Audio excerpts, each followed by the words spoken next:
alguma justificativa pertinente, o pessoal daqui pode assistir uma aula ou outra, mas a gente prefere que o pessoal daqui esteja aqui por razões de regimentos e etc. Mas aí a gente vai se falando, enfim, só para dizer que é uma disciplina híbrida e é híbrida para o pessoal, então, que está longe, que não poderia fazer um bate-volta de Marabá, São Paulo, toda semana, né? Nem se fosse filho do Blairo Maggi daria para fazer essa doideira. Então, agora, a gente vai começar a apresentar a nossa disciplina, os objetivos, né? E uma primeira, esquenta para as nossas discussões que virão aí. E aí, acho que Gerum conduz essa. É importante.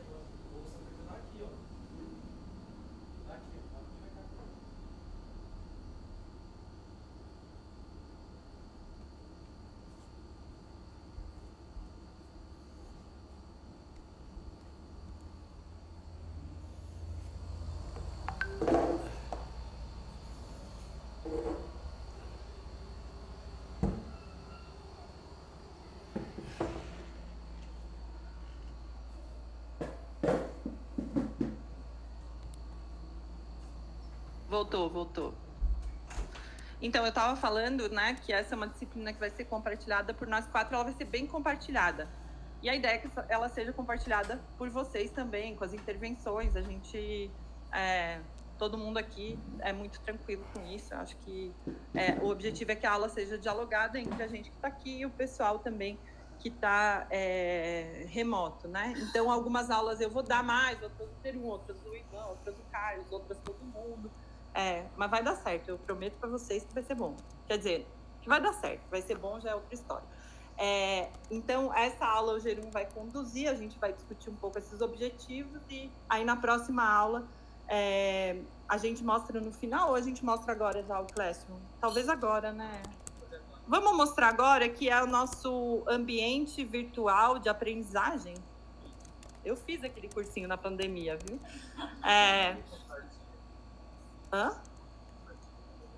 Aqui, ó. Isso.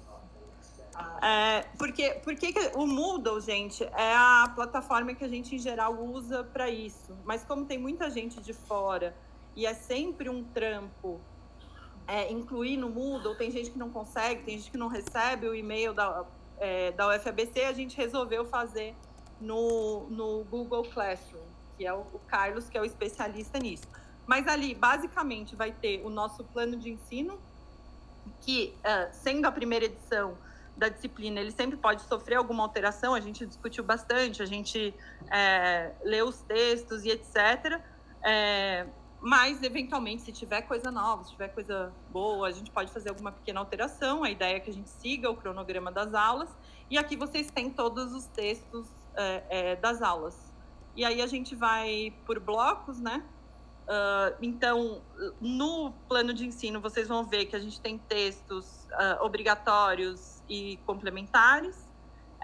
E a gente tem uma coisa importante, que essa é uma disciplina conjunta, graduação e pós, então a gente vai considerando, né, que vai ter um nível de exigência para os graduandos maior, porque a gente vai estar fazendo uma discussão nível pós-graduação, vocês têm 1 hora a mais de estudo, então a disciplina vai ter 3 horas de sala de aula, vocês têm 1 horinha a mais para ficar aí na UFABC estudando, foi essa a justificativa que a gente encontrou para juntar todo mundo, mas faz sentido, né, vocês vão ter o esforço maior, eventualmente, e aí são os textos, então a gente está dividido em texto obrigatório e complementar, é uma disciplina que tem relativamente, não é das disciplinas nossas que tem mais bibliografia, mas tem bibliografia, não existe...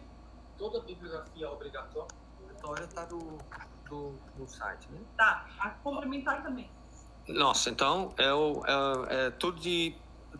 Assim, ao menos a bibliografia obrigatória tá, e também a bibliografia complementar, Carlos? Perfeito. Perfeito, então... Perfeito, não.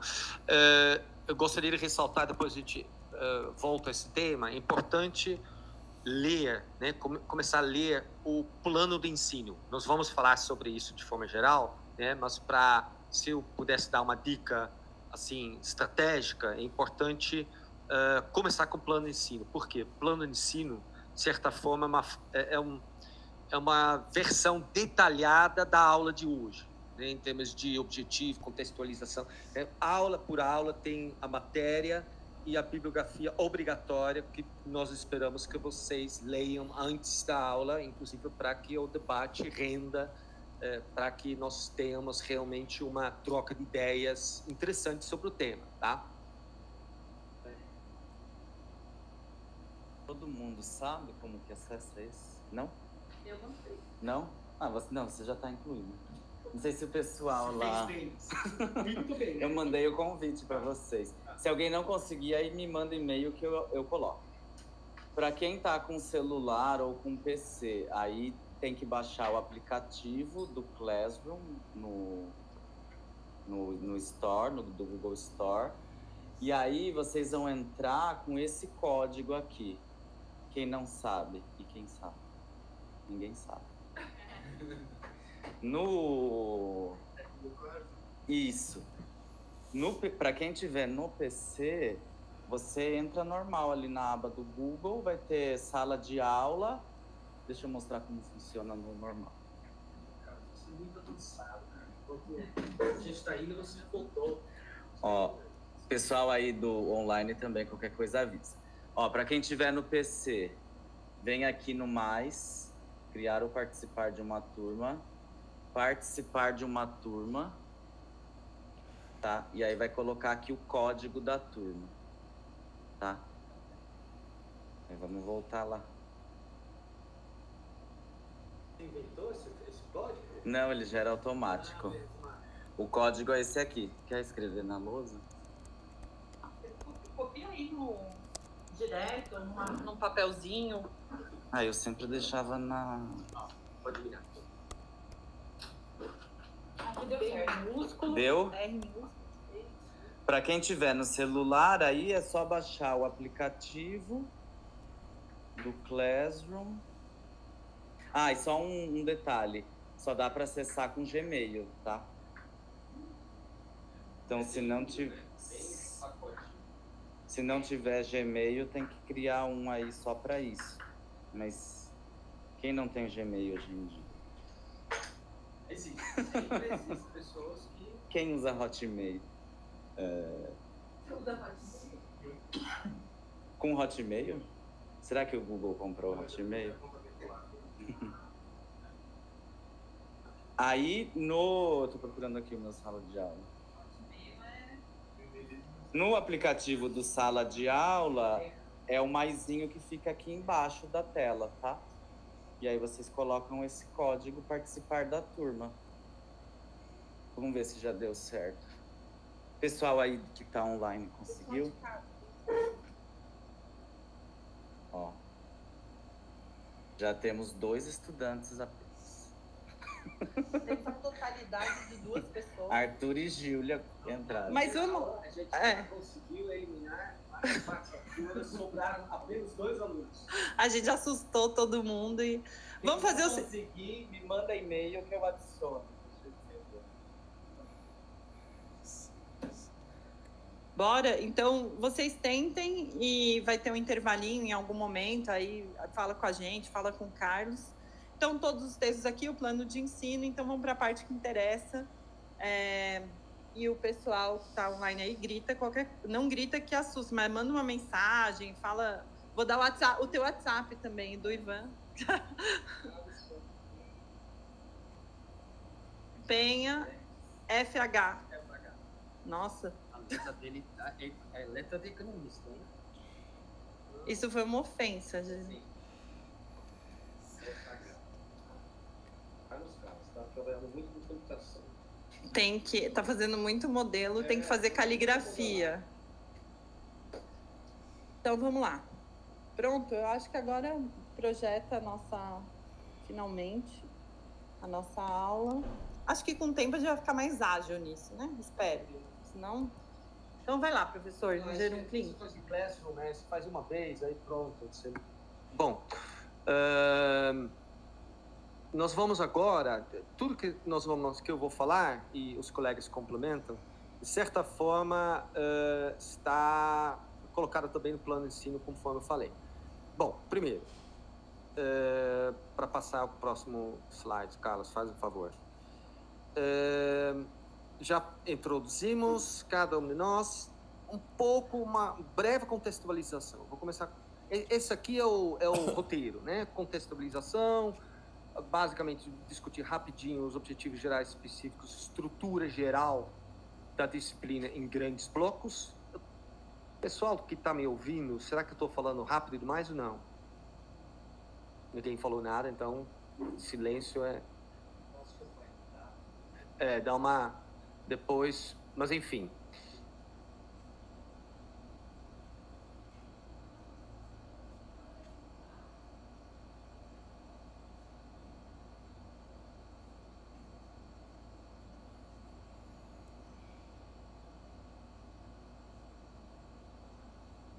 Bom, então esse é o roteiro da aula de hoje. É um roteiro mais simples, sintético, e no final, inclusive, nós vamos entrar no primeiro tema, né?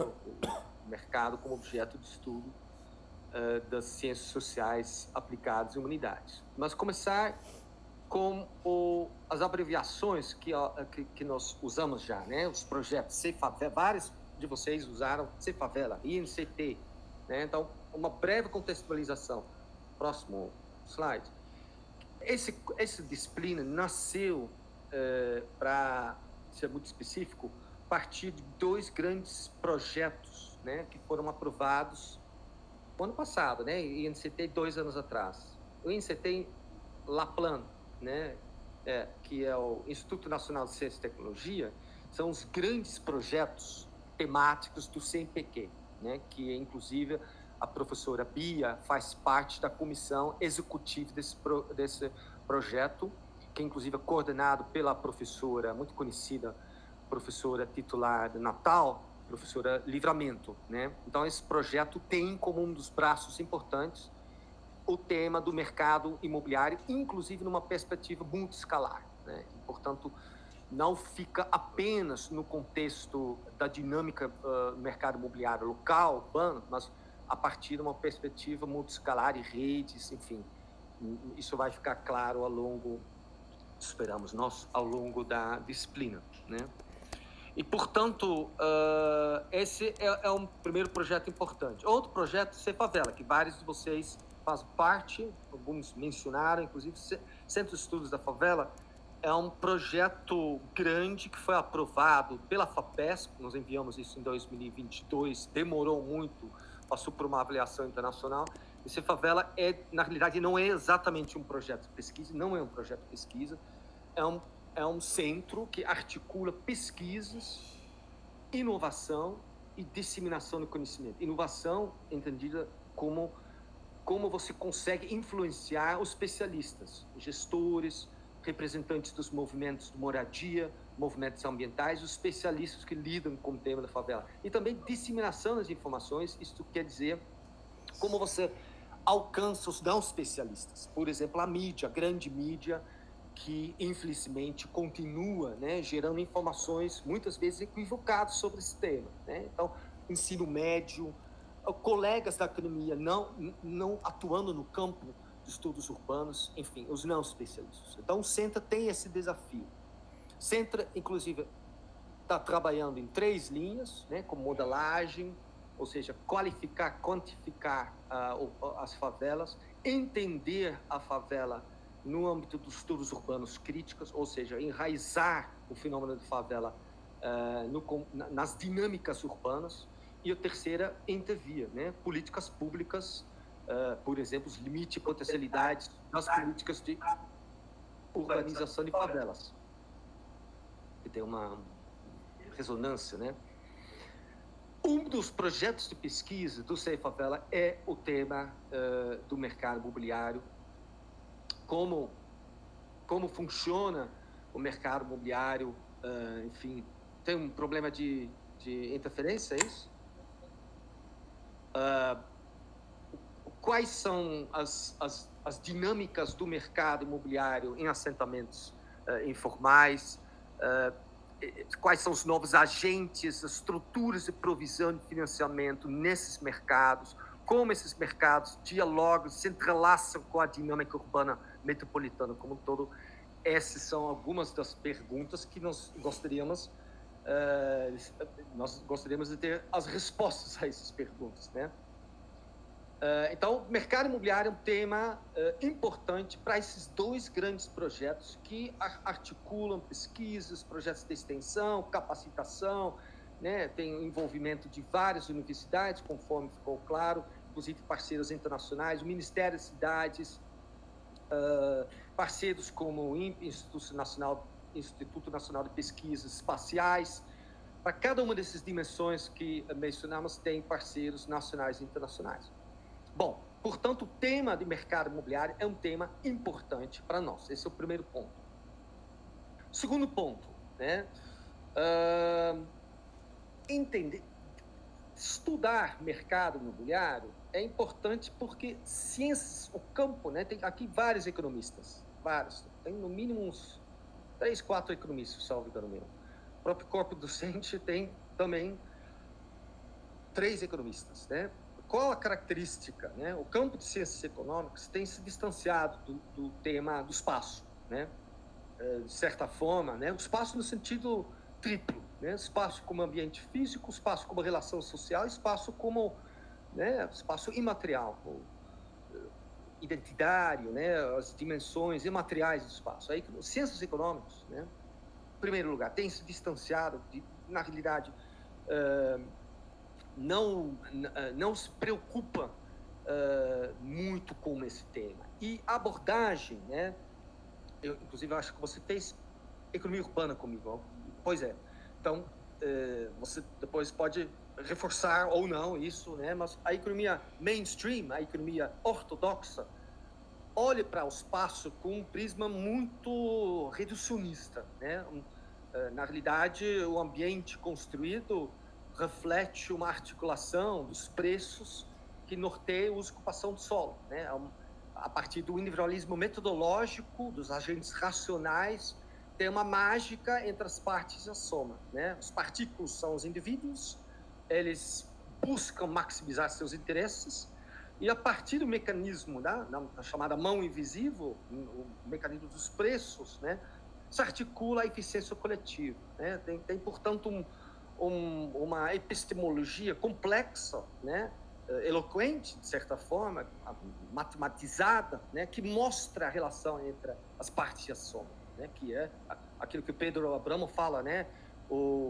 A ordem urbana é articulada via o mecanismo de preços. É uma visão mainstream, mas uma visão bastante limitada, né? Que fica longe de uma visão mais complexa acerca do espaço, né? Espaço urbano metropolitano, que tem essas características tridimensionais, né? Portanto, essa é preocupante, né? A economia tem se afastado e aquele braço da economia, a microeconomia urbana, né? Olha para o espaço de forma bastante incompleta, né? Então, isso é uma outra justificativa, além desses projetos, né? Sem Favela e NCT, Laplan, eles pautam esse tema, né? De quais são as características, qual o funcionamento do mercado, o que é um mercado imobiliário, né? A própria economia mainstream tem uma visão bastante limitada desse fenômeno. E um terceiro ponto, né? A economia política, né? E aí nós vamos usar, né? Estou usando aqui o conceito de economia política de forma bastante solta, né? Mas não é apenas a economia marxista, mas poderia ser também o institucionalismo crítico, a economia keynesiana, a escola de regulação, enfim, tem várias vertentes, né? Mas de forma geral, a economia política, né? Precisamos também atualizar a economia política para lidar com temas específicos, por exemplo, dinâmica imobiliária nas favelas, né? Portanto, romper com economias falsas entre formal e informal, regular e irregular, inclusive complexificar a própria economia política em termos de articular estruturas e agenciamentos o circuito de produção com o circuito de circulação, superar essas dicotomias falsas e enriquecer, de certa forma, essas contribuições clássicas, estou me referindo não apenas, mas um autor importante, o Marx, né? E, inclusive, outros autores, né, no campo pós-keynesiano, que nós vamos abordar também. E, portanto, a economia política tem algo a dizer sobre o espaço urbano de forma geral e o mercado imobiliário de forma específica, né, precisa dialogar com a complexidade e a heterogeneidade dos mercados imobiliários em geral e os mercados imobiliários nos assentamentos precários em particular. Portanto, são algumas justificativas, né,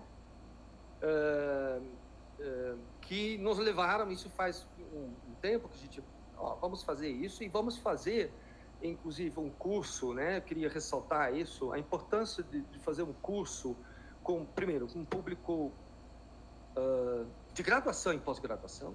É interessante, sim, porque enriquece o debate. Claro que as discussões mudam um pouco na hora que você tem um grupo maior, mas isso é importante. E também fazer essa discussão a partir de uma perspectiva interdisciplinar. Claro, a economia é importante, né? Mas depois nós vamos retomar esse tema, né? O mercado, entender o mercado, não passa apenas pelo campo de economia. Evidentemente, sociologia é importante, ciências políticas, antropologia, tem dimensões importantes para mobilizar essas discussões. A economia, isso só é importante. Com isso, não estou não estou menosprezando a importância do campo de ciência econômica, mas isso é uma parte da complexidade desse fenômeno. Também isso é um ponto de partida dessa disciplina também. Bom, é um pouco isso, né? Próximo. Um pouco em termos de contextualização, né? A importância do mercado imobiliário, tem 2 projetos importantes também, mobilizar, inclusive, interesse dos alunos de graduação e pós-graduação para esse tema, né? Por isso, inclusive, mobilizar as outras universidades, os alunos de vários cursos de graduação e pós-graduação para esse tema. Então, esse aqui eu vou passar mais rápido, porque isso consta, inclusive, no plano de ensino de forma mais detalhado, né? O objetivo geral é proporcionar uma introdução ao tema do mercado imobiliário, do ponto de vista, né, de várias teorias. E aí eu queria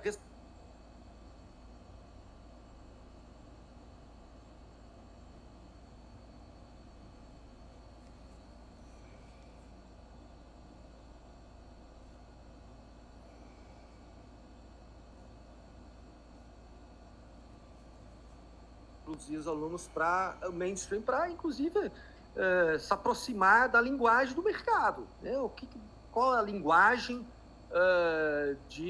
nas firmas de consultoria, nas prefeituras, os estudos de viabilidade sobre determinados projetos. A linguagem é da economia urbana ortodoxa. Aqui, nós vamos ter, daqui as 2 semanas, vamos ter uma aula específica sobre a economia, né, que Carlos, inclusive, vai... Eu mesmo? Nossa, eu sempre pensei que era você que ia fazer o trabalho sujo, mas não. Então, vai ter uma aula, portanto, sobre a perspectiva neoclássica, né, de como a economia neoclássica monta, portanto, uma narrativa sobre a chamada ordem urbana, né? Como o mecanismo de preços articula as partes da soma, a eficiência coletiva, que é o uso e ocupação do solo na cidade, a partir dos interesses individuais. Isso vai ser um tema importante, não vai ser, isso é um ponto de partida importante, não vai ser, ao contrário de economia urbana na graduação, não vai ser a perspectiva principal. Nós vamos mobilizar, principalmente, a economia heterodoxa, né? Portanto, a economia marxista, a economia política, institucionalismo crítico, perspectivas pós-keynesianos sobre a incerteza, a especificidade do imobiliário e a tomada de decisões sobre investimentos imobiliários, né? E a grande possibilidade de isso gerar contradições e crises, né? Portanto, a nossa perspectiva é uma perspectiva que eu gostaria de deixar bem claro para vocês, é uma perspectiva crítica, né? O mercado imobiliário é uma fonte de riqueza, sim, e de geração de trabalho e renda, de um lado. Por outro lado, é uma fonte de instabilidade, uma fonte de crises que não são crises apenas conjunturais, são conjunturais também estruturais. Portanto, essa vai ser a perspectiva que norteia a disciplina desse quadrimestre. É uma perspectiva crítica acerca das especificidades dos mercados imobiliários em geral e os mercados imobiliários, as favelas em particular, com esse prisma, né? Próximo. E, portanto, são 3 objetivos específicos. Mapear, analisar criticamente esses paradigmas. Eu coloquei aqui o paradigma neoclássico, marxista e keynesiano. Nós vamos ter mais tempo para trabalhar a perspectiva da economia política e a economia keynesiana. Puxar o debate não apenas para o mercado, mas também para os agentes estatais, não estatais. Inclusive, no caso, vai ter uma aula específica, aliás, várias aulas específicas sobre mercado imobiliário informal, né, sobre a perda do monopólio do Estado, sobre a violência, sobre o planejamento e qual o rebatimento disso sobre a dinâmica imobiliária. Esses temas nós vamos explorar, né? Portanto, analisar criticamente os paradigmas teóricos, puxar essa discussão para entender melhor aquilo que se chama na literatura a estrutura de provisão, estrutura de financiamento habitacional, os agentes, a interação na cadeia imobiliária, proprietário de terra, né? Quando eu estou usando, nós vamos ter uma aula específica com base do Michael Ball, né? Estrutura de provisão é uma síntese daquilo que é dialogar com quais são os agentes, proprietário, construtor, capital financeiro, Estado, agentes novos como o crime organizado, etc, etc. A estrutura de provisão, financiamento, como é que funciona, como é que essa estrutura de provisão e financiamento se entrelaça com a dinâmica capitalista como um todo e também se articula com o ambiente construído nas cidades brasileiras, principalmente. Então, teoria, analisar as epistemologias, criticar essas epistemologias, puxar isso para a análise da estrutura de provisão, explorar temas contemporâneos, né? Temas contemporâneos sobre, por exemplo, mercado informal, né? Vocês devem ter, quem já deu uma olhada no plano de ensino, vai perceber que, inclusive, isso foi um objeto de uma discussão que a gente, vamos explicitar formal e informal, o que são mercados, né? São normas e convenções que circulam e se mudam em função das especificidades dos circuitos, claro, né? Mas usar essas palavras formal e informal, a gente sempre tem que tomar cuidado para não cair nessas dicotomias exageradas. Mas, enfim, né, nós vamos puxar esse arcabouço teórico para temas contemporâneos. Alguém mencionou aqui financiarização, eu acho que algumas pessoas, rentismo, financiarização, foi lá, novos agentes, agenciamento no mercado imobiliário, enfim, temas, né? Nós vamos ter uma aula específica sobre temas como plataformas, o papel das plataformas digitais, etc, etc, né? Então, objetivos específicos são esses. Como é que esses objetivos gerais, né, como essa contextualização, a importância de entender melhor o mercado imobiliário, né, os objetivos gerais específicos, como é que a gente estruturou essa disciplina? E aí, eu falei, são basicamente 3 blocos. São 3 blocos? 3 blocos é uma aula específica, que é uma espécie de mesa redonda. Já vamos falar sobre isso. Mas, basicamente, são 3 blocos. Por quê? O primeiro bloco vai lidar com as perspectivas principais, né? São 3 perspectivas. A perspectiva, semana que vem, inclusive, a Ivana e eu, né? Você não vai dizer que também você não vai fazer a parte da economia política, como o Carlos me deixou na parte da economia neoclássica. Estou brincando com você.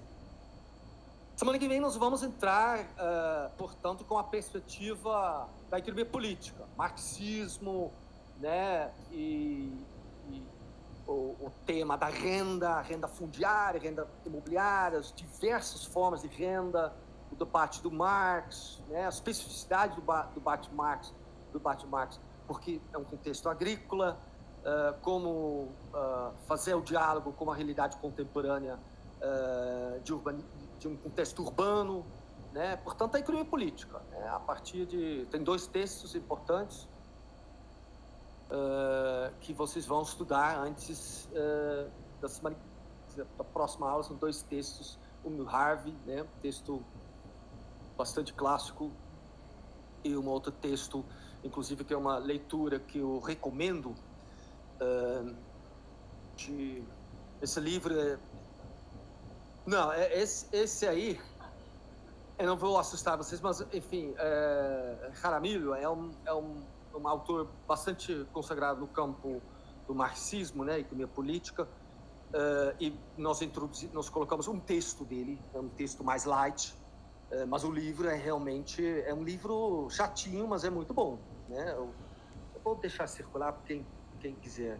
Você já conhece, né? Você já sobreviveu ao livro. Então,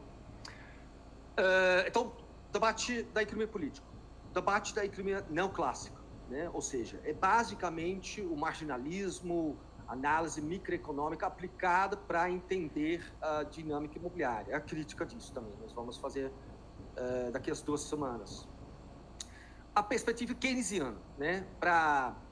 Aí vocês me corrigem, né? Mas a gente já pula uma escala, né? Trabalha muito a perspectiva macroeconômica, a instabilidade, o papel importante, o papel estratégico dos mercados imobiliários na dinâmica capitalista e principalmente, né? Quer dizer, eu puxo Keynes, para mim Keynes, todo mundo fala, não, Keynes é demanda agregada, a oferta não cria sua própria demanda. Keynes ressalta que muitas vezes falta demanda agregada, mas o Keynes, e eu preciso tomar muito cuidado porque tem especialistas de Keynes aqui, né?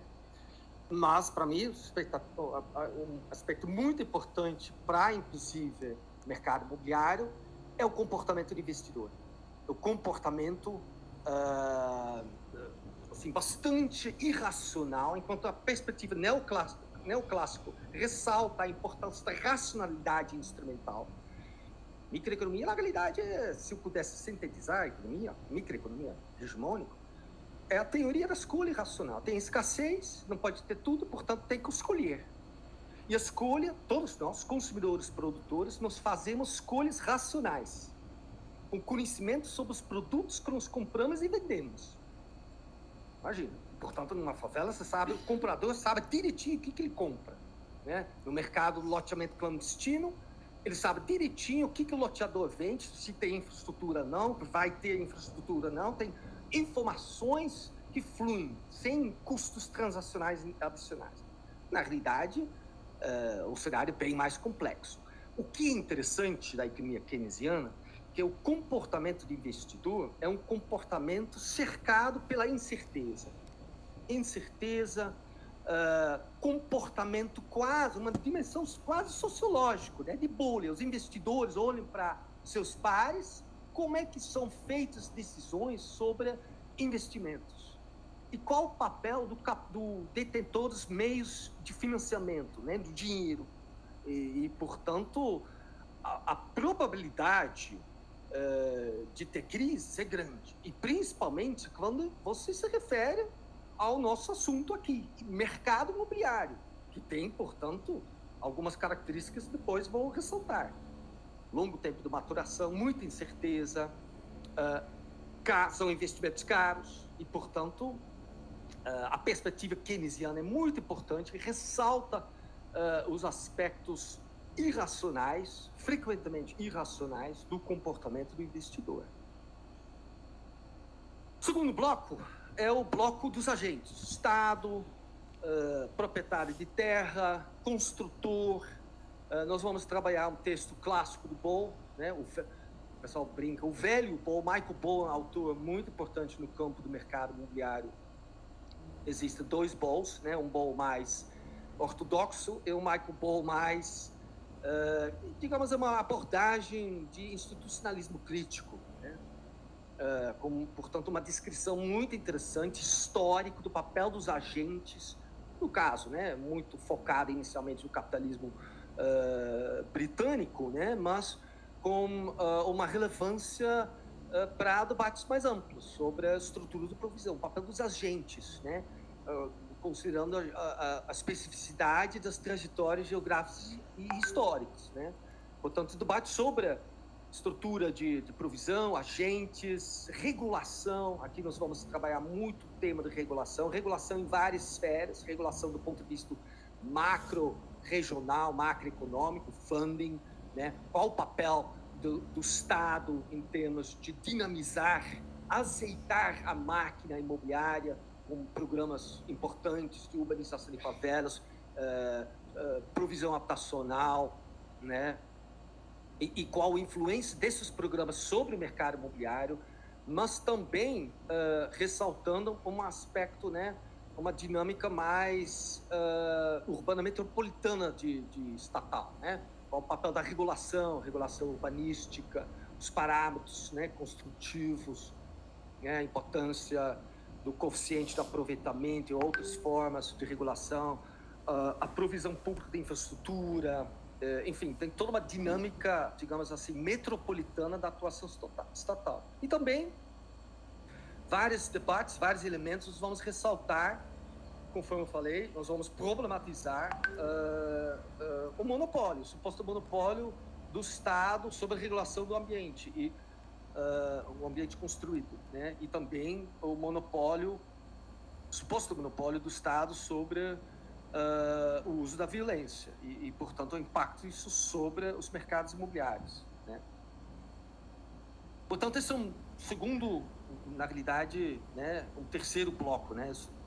Na realidade, eu juntei esses dois blocos. Você tem agentes, estruturas de provisão e tem mercados de regulação, escalas e governança territorial, né? Na realidade, são dois blocos separados, né? Se bem que sempre é difícil de separar, mas o tema da regulação e a governança são temas específicos que entram nesse terceiro bloco. Então, um bloco, portanto, estruturas de provisão e financiamento, os agentes, e um terceiro bloco sobre regulação estatal, não estatal.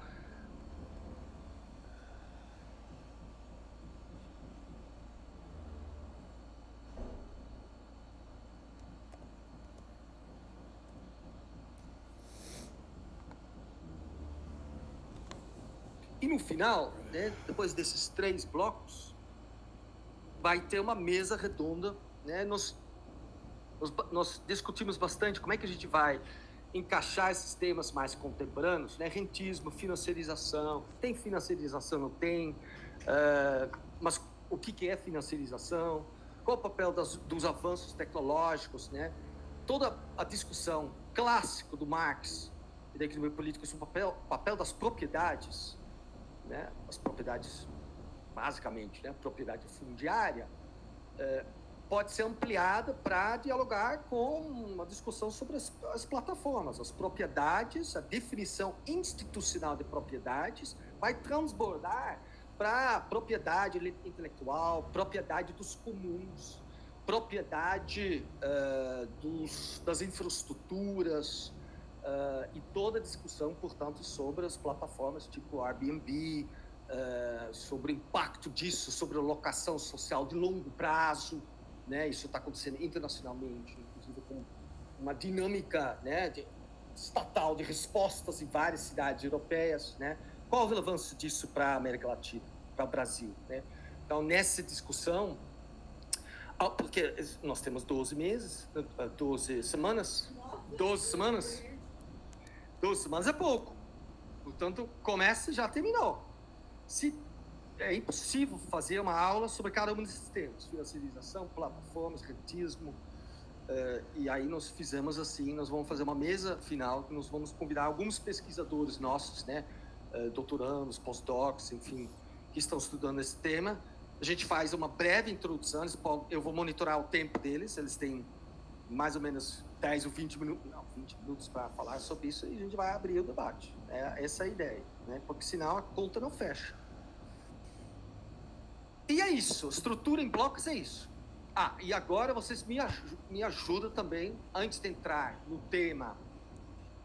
São 3h30. Estou indo muito rápido, gente? Não? Devagar até.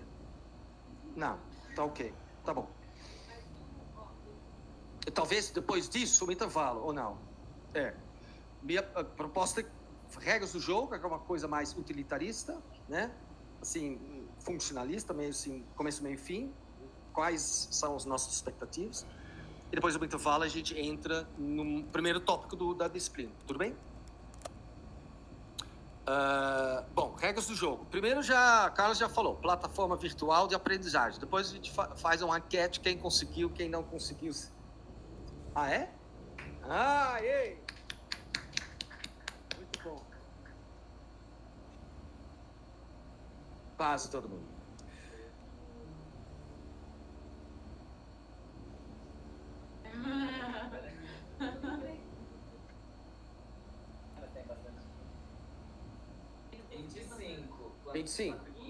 Não, tem muito mais. Tem 17 online, 16, tem razão, 16, e mais aqui a turma.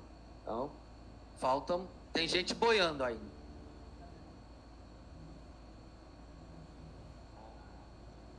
Tá. Então, regras do jogo. Primeiro, plataforma virtual nós vamos usar, porque, como a professora Bia falou, a nossa plataforma RNP, que é no Ministério da Ciência e Tecnologia, tem um sistema um pouco mais fechado, né? Segunda regra, fortemente recomendamos que vocês analisassem os textos com antecedência. Hoje não foi possível, né? Então, por isso, depois do intervalo, a gente vai preparar o terreno desses 2 textos que estão no material de hoje, né? Mas a partir de hoje, portanto, a dinâmica, nossa expectativa é que cada um de vocês já leu o texto, digeriu e está pronto para o debate. Porque o professor é meramente um mediador de conhecimento, né? Discutir o texto, as implicações para a realidade hoje, etc, etc. Essa é a nossa expectativa. Aqui é pós-graduação, graduação no último nível, quase indo para a vida real, né? Então, essa é a nossa expectativa. Terceiro, nós gostaríamos que vocês entregassem um ensaio. Porque a gente discutiu, um trabalho programado, normalmente a gente pede um trabalho programado que é um paper, 7.000, 8.000 palavras, enfim. Não vamos fazer isso para esse grupo que é muito grande, inclusive um grupo com certa heterogeneidade. Vamos fazer algo mais com os pés no chão. Vamos pedir para vocês um ensaio. Um ensaio, gente, é mais livre, é mais curto, 3.500 palavras. No Word, para quem não sabe, você não vai ficar contando, tem um dispositivo no Word, né, para checar quantas palavras, né? Então,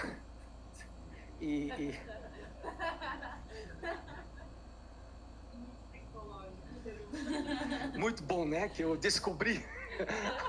Antigamente fiquei contando. Falei, não, deve ter um jeito mais rápido de fazer isso. Pois não.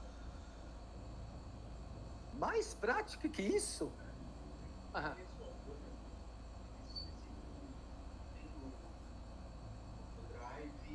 Vai chegar. É porque eu vi que tá o livro, eu falei, putz, e agora?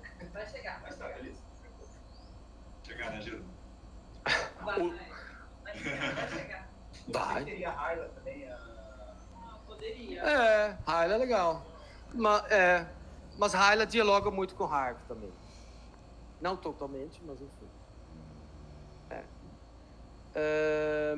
Então, nós gostaríamos... A nossa expectativa é que vocês elaborem um ensaio. O ensaio é mais livre, mais curto. Claro, não pode ser um texto sem nexo, tem que ser um texto com começo, meio e fim, que proporciona uma opinião específica sobre determinada faceta da disciplina. E aí fica livre. Tem que ter um link com um tema de mercado imobiliário, claro, mas pode ser agentes, mercado formal ou informal, pode ter a ver com o dilema da regulação nos assentamentos populares. Enfim, tá livre. Vocês vão ver, do jeito que está estruturado a disciplina, é mercado imobiliário, é específico, mas a abordagem é bastante ampla, né? Então, nós achamos que não vai ser um bicho de 7 cabeças elaborar esse ensaio. O ensaio, portanto, é um texto que reflete uma tese, um argumento em torno de determinado tema. Preciso tomar cuidado, porque aqui temos um jornalista especialista nisso, né? De textos bem estruturados, que transmita com clareza o argumento principal em 3.500 palavras. Isso é um desafio, né? Mas é um desafio legal. A gente estruturou isso em 2 etapas. Uma primeira entrega que vocês colocam, né? Basicamente, pode ser meia página, 1 página, enfim, o roteiro com tema, pergunta, referências, né? Quais são os autores que você busca mobilizar, né? Porque, claro, e a abordagem, né? As perguntas, quer dizer, qual o paradigma? Paradigma em termos de Thomas Kuhn, né? Qual o problema? Pergunta que você quer responder e a arcabouço teórico que você pretende mobilizar, né? E o principal argumento. Pouco, né? Para a gente perceber, isso é interessante. Isso provavelmente precisa ser ajustado um pouco. Por que você não faz isso? É um primeiro momento de ajuste, perceber, para onde vai esse ensaio. É um momento que está colocado no próprio plano de ensino, eu acho que depois de um mês, né? Coisa assim, depois a gente vê. E a entrega final, no final da disciplina, né? Até o final, começo de dezembro, as datas estão colocadas, depois a gente pode ver isso, né? E, portanto, né, essa é uma expectativa que faz parte, inclusive, do critério de avaliação. O nosso critério de avaliação de vocês é o ensaio, a entrega provisória, né, preliminar, qual é a proposta, a entrega final e a participação em sala de aula. Ou seja, tudo isso soma direitinho 100%. Eu sempre fico com medo dessa conta. Isso já aconteceu. Putz, não soma. Eu sou economista, não sei fazer conta. Eu acho que é isso. As regras do jogo, né? Tinha uma dúvida sobre a literatura, que vai vir, né? Essa literatura, pode falar? É que eu acho que tem alguns textos que a gente ou precisa escanear ou precisa estar gravando, achar em algum lugar disponível, para não dizer piratear, porque às vezes são textos, enfim, que a gente não tinha, que a gente leu em papel. Eu acho que outro ponto, Gerum, só para complementar o que você falou, essa é uma disciplina, né? E a importância do INCT, do LabPlan, do Cefavela, é porque é uma disciplina que vem das nossas pesquisas, né? Então, também isso justifica que vocês façam um ensaio, que vocês dialoguem, que a gente esteja construindo junto, porque é uma disciplina de fato que vem do que a gente está pesquisando mais recentemente, individualmente e como grupo, né? Então, só para... O Gerum falou do Cefavela, né? Que tem o mercado imobiliário, eu também faço parte desse grupo. O Gerum não quis dizer, mas ele é o presidente do Centro de Estudos... Diretor? No meu coração é presidente. É o imperador, o rei, o dono da... Não é não, porque tem gente mais importante que ele que fica ali atrás, tipo... enfim, nos bastidores a gente comenta sobre isso. E o LabPlan, a gente tem um eixo de mercado imobiliário, mas a gente é um projeto que olha para uma dimensão mais macro-regional, né? Macro desenvolvimento nacional e as questões regionais no país, né? E é por isso que a gente vai ver, tem uma aula que a gente vai olhar para o mercado imobiliário dessa perspectiva mais regional, assim. A gente tem, então, inclusive o texto dessa aula é um texto que a gente está produzindo agora, né? Vocês vão ler primeiro, que a gente vai ter o parecer de vocês antes dos pareceristas de revista, porque é um texto que a gente está fazendo com dados inéditos e etc. Então, dizer que é uma disciplina que vem disso. E o pessoal também que estuda. Então, a gente espera que, pelo perfil da... Não é porque são meus orientandos, mas todo mundo estuda. Eu tenho tangencia, de alguma maneira, o imobiliário aqui. Então, a gente vai também conversar, espera-se, né, sobre as pesquisas, os projetos e as intenções de pesquisa de vocês também. Eu acho que é isso. E essa disciplina, conforme eu falei, nós gostaríamos de mobilizar interesse, mobilizar pesquisas, novas pesquisas, ou dinamizar pesquisa e andamento sobre esse tema. Por isso, inclusive, nós fizemos questão de fazer o link com o curso de economia. Os economistas é macro, micro, pouco de sorte política industrial, e é isso. Eu sei porque eu ainda faço parte do curso de pós-graduação, como você sabe. Eu estou ligado ao curso de pós-graduação em economia. E é isso. E é uma pena, porque eu acho que além dos arquitetos, sociólogos, urbanistas, cientistas políticos, geógrafos, né, que têm uma contribuição muito campo de direito, tem um papel muito jornalista, muito. Jornalista é transversal, de certa forma, né? Evidentemente que o campo de advogado, filósofo, antropologia, é muito importante o próprio campo de planejamento, né? Nós temos o bacharelado inédito aqui no Brasil. É muito importante o campo de economia fazer essas análises. Nós vamos trabalhar, né, um economista importante, que é Pedro Abramo, que escreveu muito sobre esse tema, mas isso já faz as análises dele são se refere mais um cenário, né, das favelas no século XX, enfim. Nós gostaríamos de retomar essas pesquisas, essas discussões sobre o mercado imobiliário fora e dentro das favelas hoje, né? Enfim, essa é também uma justificativa importante. Vamos fazer um intervalo de 10 minutos? 10 minutos e a gente volta? Vamos para o primeiro tema? A gente vai dar para transmitir? Porque, enfim, a gente está fazendo a infraestrutura agora, mas tá bom. Você avisa aí no chat? Isso aqui vai ficar ligado?